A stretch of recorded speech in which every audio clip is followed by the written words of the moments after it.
दोस्तों, Iran Israel की जंग की आवाज दुनिया के कोने कोने तक पहुंच चुकी है और इसके लिए अब अफ्रीकी धरती से भी आवाज उठने लगी है। ईरान इजराइल के बीच छिड़ी इस जंग में अब तक हमने बड़े बड़े मुस्लिम देशों की खामोशी देखी होगी। पूरा अरब जगत खामोशी बना हुआ देख रहा है, जबकि दूसरी तरफ ईरान है कि अमेरिका, इजराइल और पूरे यूरोप जगत के आगे झुकने को तैयार नहीं है। मगर दोस्तों, इसी बीच अफ्रीका से एक मुस्लिम लीडर ऐसा उठता है जिसकी आवाज ने दुनिया को चौंका दिया है। कहने को तो यह एक गरीब देश का राष्ट्रपति है, लेकिन हक और ईमान की ताकत इसके पास ऐसी है कि अब खुलकर ईरान के सपोर्ट में आ गया है।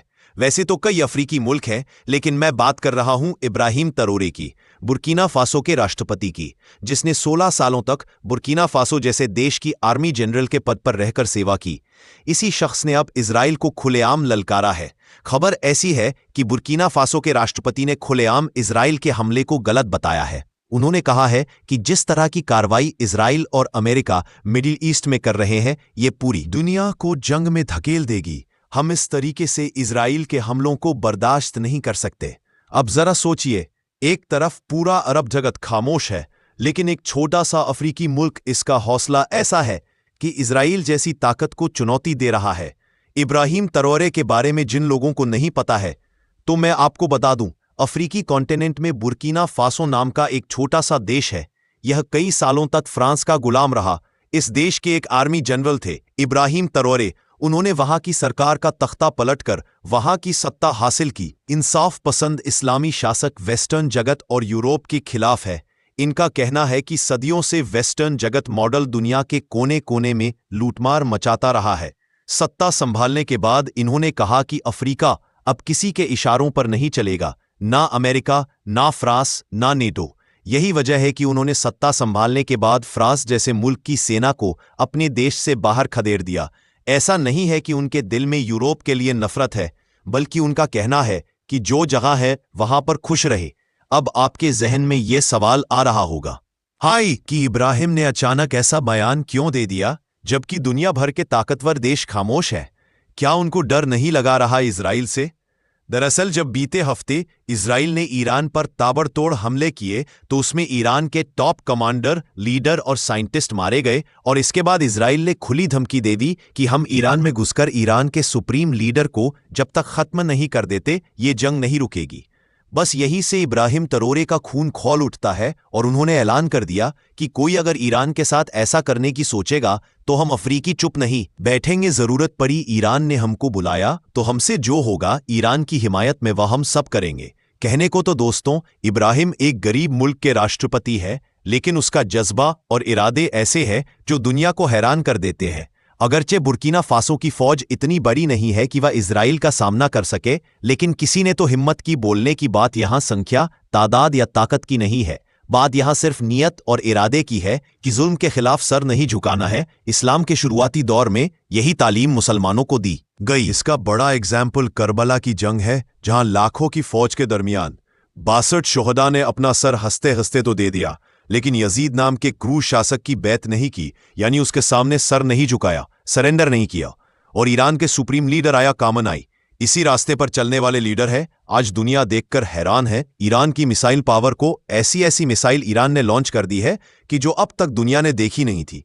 ईरान की हाइपरसोनिक मिसाइल जो साउंड की रफ्तार से भी 10 गुना तेज भागती है। अमेरिका का एयर डिफेंस सिस्टम भी इसको रोक नहीं पा रहा है। यही वजह है कि अमेरिका भी सोचने पर मजबूर हो गया है कि पंगा ले या ना ले। ऐसे में इब्राहिम तरोरे का यह बयान उन मुस्लिम देशों के मुंह पर तमाचा है जो सिर्फ तमाशा ही बनकर जंग को देख रहे हैं। सऊदी अरब खामोश है, यूएई खामोश है, तुर्की आधी बात करता है, सिर्फ निंदा करता है। ऐसे में इब्राहिम तरोरे खुलकर ईरान के सपोर्ट में बोल रहे हैं। बात दिसाई जो के भासी आ गया है कि यूएई कैंसर के बेटे नहीं जाएगी। इससे में ईरान के लोगों को एक मुस्लिम देश के मुंह पर आता है कि अब आपके मुंह के बिना अपने हाथ में जाएगा कि आवाम ईरान का सपोर्ट कर रही है। उम्मीद करते हैं दोस्तों आज का वीडियो आपको पसंद आया होगा। अपनी कीमती राय हमें जरूर दे। दोस्तों, इस वक्त हमारी इस दुनिया में 60 से भी ज्यादा मुस्लिम देश मौजूद है और दुनिया के दूसरे देशों की तरह इन मुस्लिम देशों में भी बहुत सारे लीडर यानी नेता मौजूद हैं। लेकिन अब सवाल यही है कि आखिर इन बहुत सारे मुस्लिम देशों में बहुत सारे मुस्लिम नेताओं में सबसे ताकतवर मुस्लिम नेता कौन है?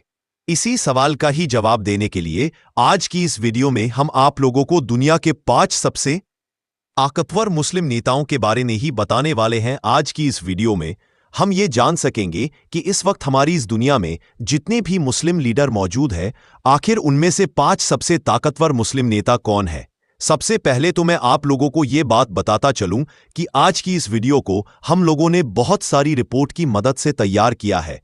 इस रिपोर्ट में जिन नेताओं को दुनिया के 5 सबसे ताकतवर मुस्लिम नेताओं के तौर पर दिखाया गया है, उनके बारे में यह भी दावा किया गया है कि ये 5 मुस्लिम नेता इतने ज्यादा ताकतवर हैं कि आज के द्वार में कोई भी इंसान इन लोगों से दुश्मनी मोल नहीं लेना चाहता।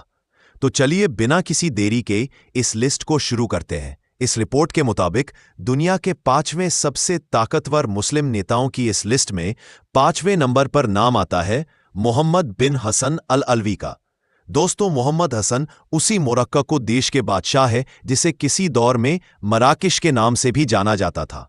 मोहम्मद बिन हसन अल अलवी यानी मोहम्मद हसन की ताकत का अंदाजा इस बात से भी लगाया जा सकता है कि वह मोरक्को के इस तख्त पर पिछले लगभग 25 साल तक मुकम्मल तौर पर है। साल यानी 1999 से विराजमान है। इतना ही नहीं, मोहम्मद हसन के बारे में एक खास बात तो यह भी है कि खून के रिश्ते से इनका रिश्ता हजरत मोहम्मद सल्लल्लाहु अलैहि वसल्लम के साथ ऊपर जाकर जुड़ जाता है, यानी ये नबी करीम सल्लल्लाहु अलैहि वसल्लम की नस्ल से है।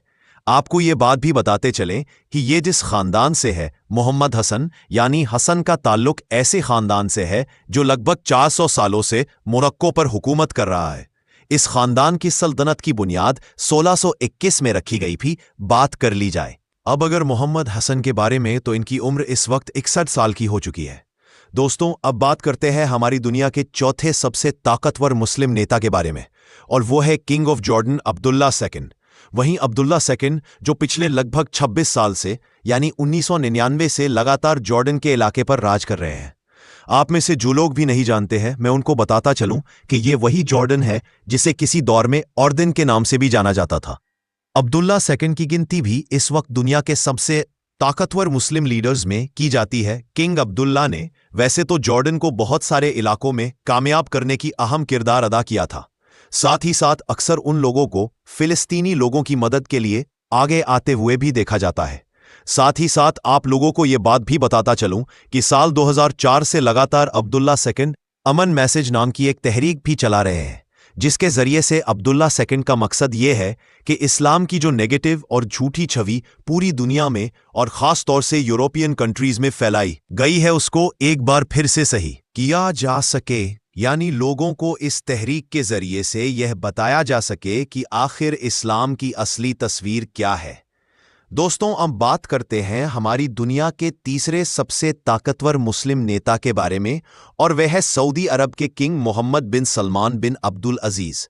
दोस्तों, आपको बताते चले कि मोहम्मद बिन सलमान के मुस्लिम दुनिया के एक ताकतवर नेता होने के पीछे एक मेन वजह तो यह भी है क्योंकि वह एक ऐसी जगह के बादशाह हैं जिसे पूरी दुनिया के मुसलमानों की तरफ से बहुत ज्यादा पवित्र और मुकद्दस माना जाता है, क्योंकि सऊदी अरब में ही ना सिर्फ मक्का जैसा शहर मौजूद है, बल्कि साथ ही साथ वह मदीना भी मौजूद है जहां पर मुसलमानों के आखिरी पैगंबर यानी हजरत मोहम्मद सल्लल्लाहु अलैहि वसल्लम की कब्र मौजूद है। और शायद यही वो वजह है कि मोहम्मद बिन सलमान का दुनिया के बहुत सारे मुसलमानों पर बड़ा प्रभाव माना जाता है। मोहम्मद बिन सलमान की पैदाइश 31 अगस्त साल 1985 को हुई थी। इस हिसाब से उनकी उम्र इस वक्त लगभग 40 साल के करीब हो चुकी है। सऊदी अरब के बादशाह बने मोहम्मद बिन सलमान ने बादशाह की कुर्सी पर बैठने के बाद इंटरनेशनल लेवल पर कई बड़े और अहम फैसले लिए थे। सबसे पहले तो उन्होंने तेल की कीमतों को अपने अंडर में ले लिया था। इसके अलावा मक्का और मदीना जैसे पवित्र शहरों की देखभाल भी अपने अंडर में ले ली थी। दोस्तों, अब बात करते हैं इस लिस्ट में मौजूद दूसरे पोजीशन पर बैठे हुए उस मुस्लिम नेता के बारे में, यानी जिसको इस वक्त दुनिया के सबसे ताकतवर मुस्लिम नेता के तौर पर देखा जाता है, और वह है तुर्की देश के राष्ट्रपति यानी रजब तय्यब एर्दोगान। दोस्तों, आपको बताते चलें कि एक दौर ऐसा भी हुआ करता था जब रजब तय्यब एर्दोगान को तुर्की के बाहर शायद ही कोई इंसान जानता था। मगर आज के दौर में यह सिनेरियो पूरी तरह से बदल चुका है। धीरे धीरे अपने जबरदस्त पॉलिटिकल माइंड की ताकत से रजब तैयब एर्दोगान ना सिर्फ पूरी दुनिया में शोहरत हासिल करने में कामयाब हो गए हैं, बल्कि पूरी दुनिया के सबसे ताकतवर मुस्लिम नेता भी बन चुके हैं। आज शायद ही हमारी दुनिया में कोई ऐसा मुस्लिम देश मौजूद होगा जहां पर रहने वाले मुसलमानों के ऊपर रजब तैयब एर्दोगान का प्रभाव ना हो, वरना तो लगभग हर देश में ही रजब तैयब एर्दोगान अपनी छाप छोड़ने में कामयाब हो चुके हैं। रजब तैयब एर्दोगान का जन्म 26 फरवरी 1954 को हुआ था और इस हिसाब से इस वक्त उनकी उम्र लगभग 71 साल की हो चुकी है। आपको ये बात भी बताते चलें कि पिछले कई सालों से लगातार किसी न किसी सूरत में रजब तैयब एर्दोगान तुर्की की सत्ता को संभाले हुए हैं और तुर्की की पूरी बागडोर रजब तैयब एर्दोगान के हाथों में ही मानी जाती है। मगर दोस्तों, हम लोग इस बात को भी नहीं जुटला सकते हैं कि ज्यादातर एक्सपर्ट का यह मानना है कि इस वक्त रजब तैयब एर्दोगान अपने राजनीतिक जिंदगी के सबसे मुश्किल दौर से गुजर रहे हैं, क्योंकि जहां एक तरफ धीरे धीरे तुर्की की माली हालत बहुत ज्यादा खराब हो रही है, तो वहीं दूसरी तरफ 2028 का इलेक्शन भी बड़ी तेजी से करीब आ रहा है। तो कहीं ना कहीं अब 2028 का इलेक्शन रजब तैयब एर्दोगान के लिए एक बड़ा चैलेंज साबित हो सकता है। दोस्तों, अब अगर बात करें इस लिस्ट में मौजूद 5वें सबसे ताकतवर नेता के बारे में, तो वह है ईरान के सुप्रीम लीडर यानी आयतुल्लाह अली खामनाई। दोस्तों, आयतुल्लाह अली खामनाई का जन्म 19वीं शताब्दी 39 में हुआ था और इस हिसाब से उनकी उम्र इस वक्त लगभग 86 साल की हो चुकी है। आपको बताते चले कि आयतुल्लाह अली खामनाई ईरान के सेकंड सुप्रीम लीडर है। इससे पहले रूहुल्लाह खुमैनी इस पद पर हुआ करते थे। आयतुल्लाह खामनाई की ताकत का अंदाजा हम लोग इस बात से भी लगा सकते हैं कि वो ईरान के सबसे ताकतवर कुर्सी पर पिछले लगभग 36 सालों से यानी 1979 से लगातार बैठे हुए नजर आते हैं और उनको ही ईरान का न सिर्फ सबसे ताकतवर इंसान माना जाता है, बल्कि उनके इशारे पर ही पूरा ईरान चलता भी है। इतना ही नहीं दोस्तों, आयतुल्लाह अली खामनाई ने ईरान को एक ताकतवर और मजबूत देश बनाने में तो अहम किरदार अदा किया ही है।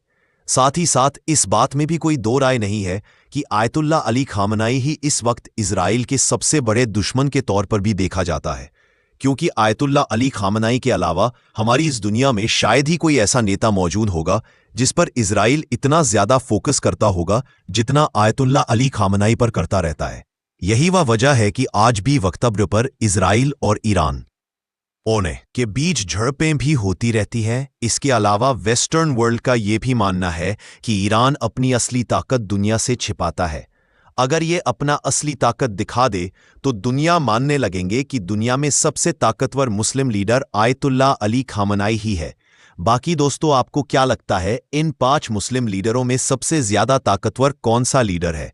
कमेंट करके हमें जरूर बताएं और वीडियो पसंद आने पर वीडियो को लाइक करें, अपने दोस्तों के साथ ज्यादा से ज्यादा शेयर करें और ऐसे ही वीडियोस देखने के लिए हमारे चैनल को सब्सक्राइब करना ना भूलें। दोस्तों, मोहम्मद सल्लल्लाहु अलैहि वसल्लम ने आखिरी नमाज जो आप सल्लल्लाहु अलैहि वसल्लम ने पढ़ाई मगरिब की नमाज जुमेरात के दिन ईशा का वक्त, जब आपके सहाबा इकराम अर्ज करने लगे कि या अल्लाह के नबी नमाज का वक्त हो चुका है। प्यारे दोस्तों, आप सल्लल्लाहु अलैहि वसल्लम के ऊपर कमजोरी आई थी। आपने गुस्ल किया, आपने उठने की कोशिश की लेकिन बेहोश होकर गिर गए। फिर होश आया, आपने पूछा क्या तुम लोगों ने नमाज पढ़ ली? लोगों ने कहा कि आई अल्लाह के रसूल, हम तो आपका इंतजार कर रहे हैं, अभी इमामत नहीं हुई, अभी नमाज खड़ी नहीं हुई। आपने फिर गुस्ल किया, फिर आप खड़े होने की कोशिश करने लगे, फिर आप बेहोश हो गए। 3 मरतबा ऐसा हुआ। आप समझ गए कि अब मस्जिद में जाने की हालत में नहीं है, अब नमाज के लिए खड़े होने की ताकत मेरी नहीं है। आप सल्लल्लाहु अलैहि वसल्लम ने फरमाया कि ये लोगों अबू बकर से कहो कि वो लोगों को मेरी जगह नमाज पढ़ाएं। हजरत आयशा फरमाती है कि मेरे दिल में यह ख्याल आया कि मेरे बाप हजरत अबू बकर सिद्दीक अगर रसूल की जगह खड़े होंगे और रसूलुल्लाह के जो आसार नजर आ रहे हैं, ऐसा लग रहा है कि आप दुनिया में ज्यादा वक्त नहीं गुजारेंगे। मुझे ऐसा महसूस हुआ कि मेरे वालिद रसूलुल्लाह की जगह मुसल्ले पर खड़े होंगे, तो कल हो सकता है कि मेरे वालिद के बारे में अच्छा महसूस ना किया जाए। तो मैंने मेरे वालिद के लिए माजरत करने की कोशिश की। मैंने कहा कि या रसूल अल्लाह, मेरे वालिद अबू बकर सिद्दीक के बड़े नरम दिल है, अगर मुसल्ले पर खड़े होंगे तो अपने जज्बात पर काबू नहीं कर पाएंगे, वो रोने लगेंगे, वो नमाज नहीं पढ़ा पाएंगे। या रसूलुल्लाह, ये जिम्मेदारी किसी और को दीजिए। हजरत आयशा रब्बी अल्लाह ताला अन्हा ने माजरत पेश की अपने वालिद की तरफ से, मगर नबी पाक ने अटल फैसला करते हुए कहा नहीं जाओ और अबू बकर से कहो कि वो लोगों को नमाज पढ़ाए। इसीलिए अल्लाह के रसूल सल्लल्लाहु अलैहि वसल्लम की वफात के बाद जब सहाबा इकराम की इस बात पर बहस हुई, इस बात पर डिस्कशन हुआ कि रसूल सल्लल्लाहु अलैहि वसल्लम के बाद खलीफा कौन होगा, अबू बकर के बाद कौन होगा जो लोगों की इमामत करेगा, तो हजरत उमर रदी अल्लाह ताला अन्हु ने फरमाया कि हमारी सबसे अजीब इबादत है नमाज, और नमाज के लिए सबसे अफजल इबादत के लिए रसूलुल्लाह सल्लल्लाहु अलैहि वसल्लम ने जिसको इमाम चुना है, हुजूर सल्लल्लाहु अलैहि वसल्लम ने इमाम चुना है, उसे अपने दुनिया का इमाम भी चुना है, हम उसको अपना खलीफा मानते हैं।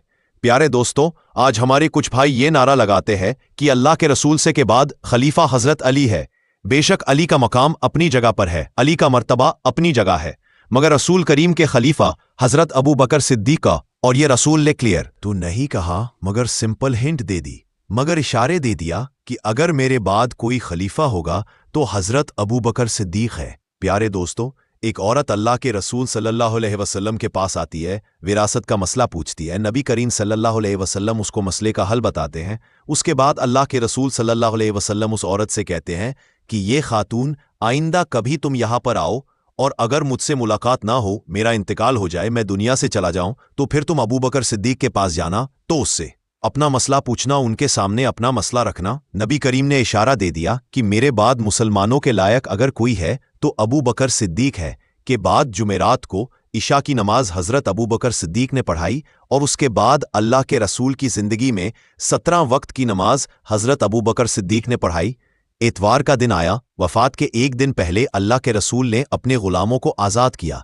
आपके घर में 7 दीनार रखे हुए थे, उस 7 दीनार को आपने खैरात किया। आपके पास जो हथियार था, जो तलवारें वगैरह थी, वो आपने मुसलमानों को दे दी। उसके बाद आपने अपने नवासों हजरत हसन और हुसैन को बुलाया, अपनी बेटी फातिमा को बुलाया, उनसे प्यार किया, उनसे बातें की और मुसलमानों को वसीयत की, ये मेरी बेटी है, मेरे नवासे हैं, उनके साथ अच्छा सुलूक करना, उनको तकलीफ मत देना। पीर का दिन है, जिस दिन अल्लाह के रसूल सल्लल्लाहु अलैहि वसल्लम का इंतकाल हुआ, उस दिन फजर की नमाज हजरत अबू बकर सिद्दीक रदी अल्लाह ताला अन्हो सहाबा को पढ़ा रहे हैं।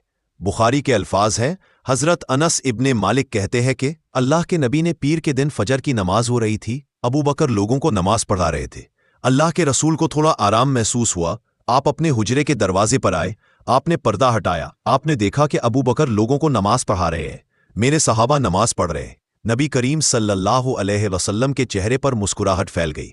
अल्लाह के नबी मुस्कुराने लगे और नबी का चेहरा ऐसा चमक रहा था जैसे कुरान के अल्फाज की तरह नबी का चेहरा चमक रहा था। हजरत कहते हैं कि रसूलल्लाह दरवाजे पर खड़े हैं, सहाबा नमाज पढ़ रहे हैं, मगर सहाबा ने रसूलुल्लाह सल्लल्लाहु अलैहि वसल्लम की मौजूदगी को महसूस कर लिया, रसूलुल्लाह सल्लल्लाहु अलैहि वसल्लम के दरवाजे पर आने को महसूस कर लिया, और हमें यह डर हुआ कि मारे खुशी के कहीं हम नमाज तोड़ ना दे, कहीं हमारी नमाज खराब ना हो जाए।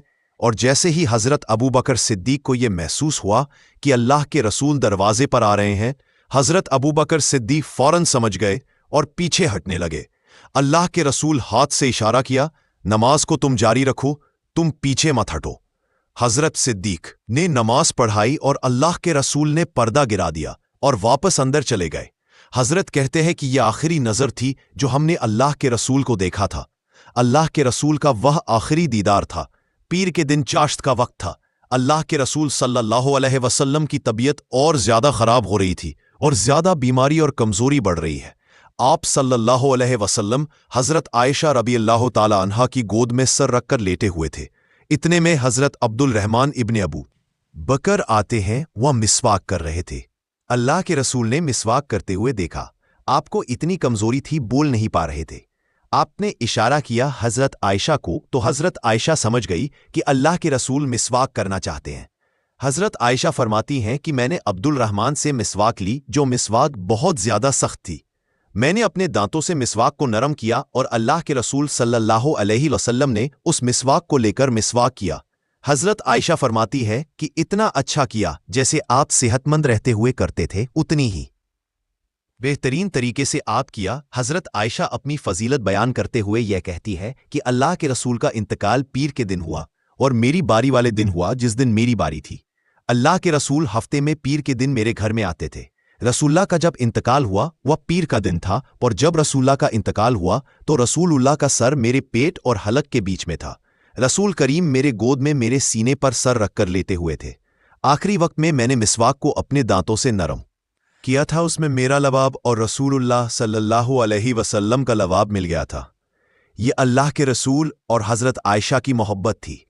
वफ़ात के कुछ वक्त पहले आप सल्लल्लाहु अलैहि वसल्लम की बेटी हज़रत फ़ातिमा आपसे मिलने के लिए आई। वालिद की तकलीफ़ देखा और कहा कि हाय मेरे अब्बा जान। नबी करीब ने फरमाया कि ज़रा मेरे करीब आओ, और उनके कान में चुपके से कोई बात कही तो हज़रत फ़ातिमा रोने लगी। फिर अल्लाह के रसूल फिर उनसे कहा कि मेरे थोड़ा और करीब आओ। फिर आपने कौन सी ऐसी बात कही कि हज़रत फ़ातिमा खुश हो गई। हज़रत आयशा कहती हैं कि मैंने हज़रत फ़ातिमा से पूछा कि अल्लाह के रसूल ने कौन सी बात आपसे कही है कि एक मर्तबा कुछ कहा तो आप रोने लगी और दूसरी मर्तबा कुछ कहा तो आप खुश हो गई। तो हज़रत फ़ातिमा ने फरमाया कि अम्मी जान, ये मेरे और रसूलुल्लाह के दरमियान का राज है, मैं कुछ नहीं बता सकती। अल्लाह के रसूल का इंतकाल हो गया। आपकी वफ़ात के बाद अम्मा आयशा ने हज़रत फ़ातिमा से पूछा कि बेटी अब बताओ, अब तो अल्लाह के रसूल दुनिया से चले गए, वो कौन सी बात थी, वह कौन सी राज की बात थी जो नबी करीम ने तुम्हारे कान में कही थी और तुम रोने लगे थे, और फिर दोबारा कहा तो तुम हंसने लगी थी। तो हज़रत फ़ातिमा ने कहा, अम्मी जान, पहली मर्तबा रसूलुल्लाह सल्लल्लाहु ने मेरे कान में कहा था, ए मेरी बेटी, मेरे वफ़ात का वक्त करीब आ चुका है, अब मैं तुमसे रुखसत होने वाला हूं, अब मैं तुमसे जुदा होने वाला हूं। यह सुनकर मैं रोने लगी। फिर नबी करीम मेरे कान में कहा कि ए फ़ातिमा, सबसे पहले मेरे अहले बैत में, सबसे पहले मेरे घर वालों में, सबसे पहले मेरे खानदान में सबसे पहले तू मेरे पास आओगी। आपने हज़रत फ़ातिमा के कान में यह भी कहा कि ये फ़ातिमा, क्या तुम उस पर राज़ी नहीं हो कि तुम तमाम जन्नती औरतों की सरदार होगी, तमाम मोमिन औरतों की सरदार होगी। नबी करीम सल्लल्लाहु अलैहि वसल्लम ने जब यह बात हज़रत फ़ातिमा को बयान की तो वह खुश हो गई और उनके चेहरे पर मुस्कुराहट आ गई। नबी करीम सल्लल्लाहु अलैहि वसल्लम के इंतकाल के 6 महीने के बाद हज़रत फ़ातिमा का इंतकाल हो गया।